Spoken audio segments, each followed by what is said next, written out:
जोरदार टाळ्यांमध्ये स्वागत करूया।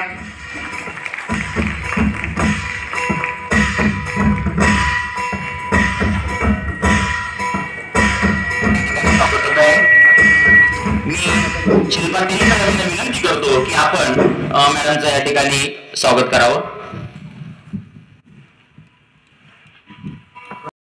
आपला जो ठसा आहे तो उमटवलेला आहे आणि म्हणूनच त्यांचा एक विशेष सन्मान आम्ही या ठिकाणी करत आहोत। मी नीलमताई राणे मॅडमना विनंती करतो की आपण अदेगावडे मित्रमंडळ गोवन कुमामे डिकवल यांच्या वतीने हा धनादेश देऊन त्यांचा यथोचित सन्मान या ठिकाणी व्यवसायासाठी प्रेरणा दिलेली आहे अशा प्रकारच्या व्यक्तिमत्व म्हणजे नीलमताई राणे मॅडम आणि त्यांच्या हस्ते हा गौरव रिया दीपक भांडे आणि दीपक भांडे स्वीकारत आहेत। जोरदार टाळ्यांमध्ये या दाम्पत्याचं आपण स्वागत करायचं आहे।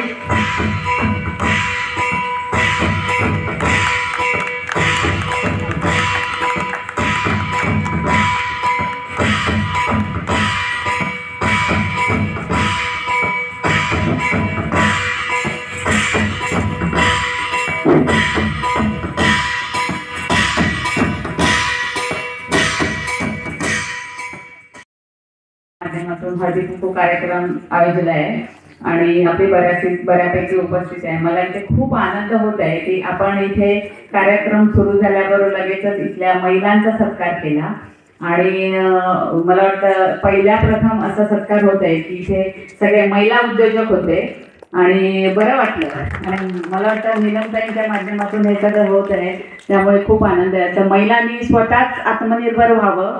आपले हे सूक्ष्म आणि लघु उद्योग मंत्री दादा पण आहेत, त्यांची आपली MSME ही एक उद्योग व्यवसाय आपल्याला मार्गदर्शन करणारी एक संस्था आहे, त्याचा आपण लाभ घ्यावा। महिलांसाठी आता मोदी सरकारने बऱ्याच योजना आणलेल्या आहेत। मला वाटतं आपल्यापैकी बऱ्याच योजना आपण त्या राबविलेल्या आहेत आणि त्याचा आपण लाभ घेत आहात, त्यामुळे वेगळं सांगण्याची काही हे नाही। हल्ली बऱ्याच त्याची जाहिरात पण होत आहे आणि त्याचा आपण लाभ घेत आलेला आहात। त्यामुळे मला हे सांगताना खूप आनंद होत आहे की आतापर्यंतचं पहिलं सरकार असेल की त्यांनी महिलांसाठी खूप प्रोत्साहन दिलेलं आहे आणि त्याचा लाभ घेऊन आपण स्वतः आपल्या पायावर उभं राहत। मी सर्वांचे अभिनंदन करते आणि आयोजकांनी मला 2 शब्द बोलण्याची संधी दिली त्याबद्दल आभार मानते। धन्यवाद। अमूल्य वेळ त्यांनी आपल्याला दिलाय, खरोखर त्यांचं कौतुक। व्यासपीठावर उपस्थित असलेले सर्वच मान्यवर व आपण सर्व मैत्रिणी, इलेक्शनच्या माध्यमातून आपण भेटणारच आहोत अगदी लगतच्या काही दिवसांमध्ये, पण इलेक्शनच्या काळात भेटणं आणि आजचं भेटणं हे घरगुती स्वरूपाचं आजचं भेटणं हे जास्त लक्षात राहील। आजच्या गप्पा आपल्या जास्त लक्षात राहतील अशासाठी आम्ही आज आपल्याकडे आलोय हळदी कुंकाच्या माध्यमातून। हळदी कुंकासाठी आलेल्या सगळ्या महिलांना शुभेच्छा। जरी हळदी कुंकू हे माध्यम असलं तरी तुमच्याशी गप्पा मारताना राणेसाहेबांनी आजपर्यंत केलेल्या गोष्टींचा पाढा वाचताना दिवस कमी पडेल असे आपले आदरणीय राणेसाहेब, ज्यांच्या पावलावर पाऊल टाकून ज्यांची घोडदौड अगदी आत्तापर्यंत सुरू आहे असे आपले आदरणीय माजी खासदार निलेशजी राणेसाहेब, ह्यांच्या कार्याचा सुद्धा लेखाजोखा घेण्यासाठी आज आपण भेटलो असं म्हणायलाही हरकत नाही। गप्पा करतो तशा येऊन गप्पा कराव्या असं BJP सरकारचं काम आहे असं मला वाटतं आणि असं तुम्हा सगळ्या महिलांना पण वाटतं ना? होय ना? बोला गे, आम्ही आज गोष्टी मारू गेलो, आम्ही भाषणा देऊ घेऊ नाही, त्याच्यामुळे मस्तपैकी गोष्टी मारा। आम्ही जाजा काय केला, आणखी काय करू बाय ह्या तुम्ही सांगा, अशासाठी आज आम्ही तुमच्याकडे येलो। प्रत्येक पक्ष इलेक्शनच्या वेळी येऊन भाषण करतात आणि आम्ही फक्त आम्ही काय काय केलं याची फक्त आठवण करून देतो की कोरोनासारखी मोठी महामारी आली आणि त्या महामारीत सुद्धा परमेश्वराने एक देवदूत पाठवला। भाजप सरकारच्या माध्यमातून मोदी साहेबांनी आपल्याला जी कोरोनाची लस दिली त्यामुळे आजचं हे हळदी कुंकू आपण सक्षमपणे करू शकलो। यासाठी राणे साहेबांनी, निलेश साहेबांनी एवढी खटाटोप करून आपल्या प्रत्येकापर्यंत ती लस पोहोचवली, त्यामुळे त्या राणे साहेबांचे आणि त्या निलेश साहेबांचे आभार मानण्यासाठी आपण एकत्र आलो। ही गोष्ट तुमच्याशी बोलायची होती म्हणून आलो। हळदी कुंकू समारंभ आयोजित केला आहे आणि या समारंभाला उपस्थित राहताना मला फार आनंद वाटला, कारण मी गोळवड भागात तशी कमी आले असं मला वाटतं. कारण मला आता आठवत नाही, इलेक्शनच्या वेळी आले असेल तर आले होते कधी. अच्छा ओके. हां पण बऱ्याच 2-4 वर्षाचा काळ गेला वाटतं त्याच्यामध्ये. हां 5-6 वर्ष. त्यामुळे तुमची ही आधी उपस्थिती बघून फार बरं वाटलं.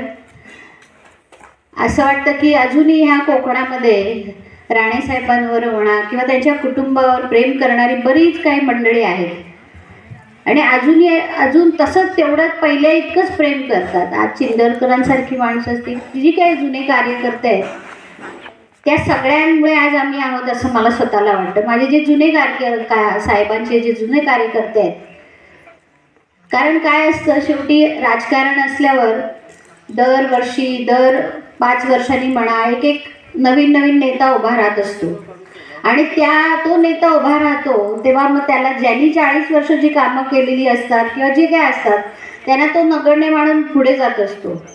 पण आज तुमच्यासारखी मंडळी, जी सिंधुदुर्गाची जनता आहे, ती साहेबांच्या म्हणा नितेशच्या पाठीशी उभी आहे ना, याचंच फार कौतुक वाटतं. म्हणून मला असं वाटतं कधी त्या हळदी कुंकवाच्या निमित्ताने म्हणा तुमच्याकडे यावं, तुमच्याशी भेट घ्यावी. इलेक्शनच्या वेळी येतोच आम्ही, पण तेव्हा त्या घाई गर्दीत येतो. म्हणून मी आज आमच्या पडते मॅडमला सांगितलं की आपण अशा इकडे जाऊया की हल्ली या वर्षात कधी गेलो नाही, अशा गावी आपण जाऊया आणि त्या महिलांना भेटूया.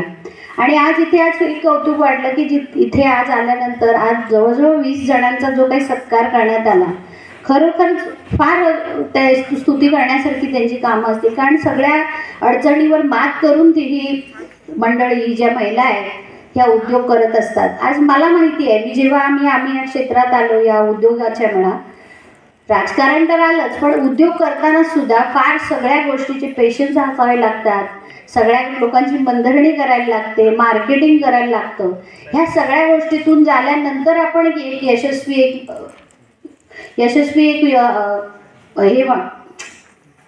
उद्योजक बनू शकतो. पण ही सगळी आता त्यांनी जसं सांगितलं याच्यापेक्षाही जास्त असते आणि खरोखरच त्या महिला तशा तयार व्हाव्या, प्रत्येक गावात म्हणा, जिल्ह्यात, तालुक्यात त्या तयार व्हाव्या. यासाठी जो राणेसाहेबांनी ध्यास घेतला आहे, जो कोकण समृद्ध असावं, पहिल्यापासून ते सांगतात, माझ्या कोकणासारखा समृद्ध भाग कुठेच नाही. तसंच आहे ते, तसं तिथली माणसंही तशी समृद्धी असावी, त्यांच्या घरी शांती, सुख, समाधान, पैसा असावा. हीच एक गोष्ट उद्दिष्ट ठेवून आज आम्ही सगळं कुटुंब तुमच्यासमोर नेहमी कुठल्या ना कुठल्या कारणास्तव म्हणा, कुठल्या कार्यक्रमाद्वारे येत असतो. आई सारखे दैवत साऱ्या जगतावर नाही, म्हणून श्रीकाराच्या नंतर शिकणे आई, हो शिकणे आई. आई सारखे दैवत साऱ्या जगतावर नाही, म्हणून श्रीकाराच्या नंतर शिकणे आई, हो शिकणे आई. तीच वाढवी ती त्या भाग्यवंताचं नाव आहे मधुमती बागवे गोळवण. या ठिकाणी मधुमती बागवे ओ देवानंतर नमवी मस्तक आईच्या पायी, मस्तक आईच्या पायी. आई सारखे दैवत साऱ्या जगतावर नाही, म्हणून श्रीकाराच्या नंतर शिकणे आई, हो शिकणे आई.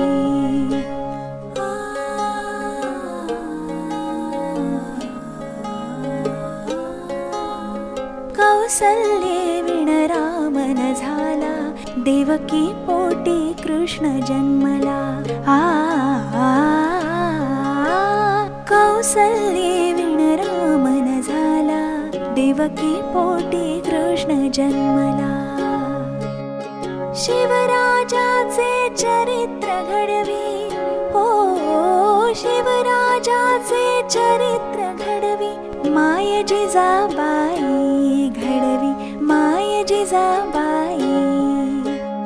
आई सारखे दैवत साऱ्या जगतावर नाही, म्हणून श्रीकाराच्या नंतर शिकणे आई, हो शिकणे आई. नकोस विसरू ऋण आईचे, स्वरूप माऊली पुण्याईचे. नकोस विसरू ऋण आईचे, स्वरूप माऊली पुण्याईचे. थोर पुरुष तू ठरून तिचा,